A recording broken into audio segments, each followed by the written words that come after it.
नमस्कार दोस्तों, मैं पल्लवी राय। आप देख रहे हैं भारत एक नई सोच। अभी पूरा देश कोरोना वायरस की दूसरी लहर से ठीक तरीके से उभर भी नहीं पाया था, तब तक फंगस का आतंक शुरू हो गया है। कई जगहों पर यह भी कहा जा रहा है कि कोरोना वायरस से अधिक खतरनाक ये ब्लैक फंगस है। ब्लैक फंगस यानी कि म्यूकोरमाइकोसिस। देश के कई राज्यों में इसके इतने मामले सामने आ रहे हैं कि सरकार के साथ साथ लोगों के बीच में चिंता और दहशत भी बनी हुई है। हाल ही में नीति आयोग के सदस्य हैं जिनका नाम है वीके पॉल ने माना है कि कोविड के उपचार में जो स्टेरॉइड दिया जा रहा है उसकी वजह से ब्लैक फंगस का खतरा बढ़ रहा है। और उन्होंने ये कहा कि स्टेरॉइड की वजह से ब्लैक फंगस के शिकार अधिक लोग हो रहे हैं। उन्होंने ये भी बताया है कि दरअसल इसको लेकर उन्होंने एक अध्ययन किया जिसमें कई महत्वपूर्ण दावे वो प्लेस करते हैं। वो कहते हैं कि ब्लैक फंगस में उन्होंने 210 मरीजों पर अध्ययन किया और उस अध्ययन के मुताबिक उन्होंने ये पाया कि जो एंटीबायोटिक दी जा रही है उसकी वजह से एक खतरा बढ़ रहा है। दावा ये भी किया जा रहा है कि एंटीबायोटिक लेने के बाद मरीजों में ब्लैक फंगस की शिकायत बढ़ रही है। दावा आने के बाद इंडियन मेडिकल एसोसिएशन के पूर्व प्रमुख डॉक्टर राजीव जयदेव ने एक ट्वीट किया।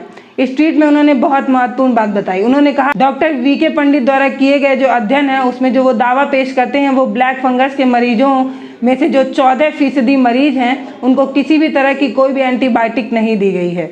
उन्होंने ये भी कहा कि 21% ऐसे मरीज हैं जिनको डायबिटीज़ भी नहीं है।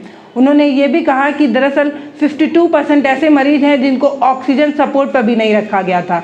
डॉक्टर राजीव जयदेव ये कहते हैं कि ट्विटर के माध्यम से ये बताते हैं कि अधिक भाप लेना ब्लैक फंगस का संक्रमण बढ़ा सकता है। अधिक भाप लेना ही कारण हो सकता है ब्लैक फंगस का, इस तरह की दावा वो कर रहे हैं। उनका ये भी कहना है कि अधिक भाप लेने की वजह से बलगम के जो नाजुक परत हैं उनको नुकसान पहुंचता है, जिसकी वजह से ब्लैक फंगस का खतरा बढ़ जाता है। कि नाजुक परत पर नुकसान पहुंचता है और एक जलन भी पैदा करता है।